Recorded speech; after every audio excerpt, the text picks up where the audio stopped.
देखिए दोस्तों, आज निदेशक माध्यमिक शिक्षा राजस्थान बीकानेर का आदेश आया है, जिसमें राजनीतिक विज्ञान के व्याख्याता पद 14 अभ्यर्थियों को नियुक्ति दी गई है, जो कि निदेशक महोदय का ये ऑर्डर दिया गया है, जिसमें 14 अभ्यर्थियों को नियुक्ति दी गई है।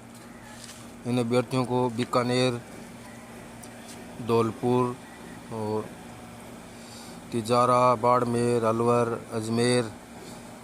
अजमेर, बारा,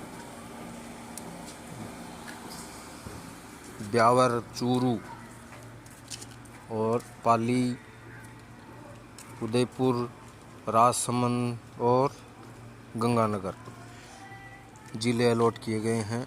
इन जिलों में उनको नियुक्ति दी गई है।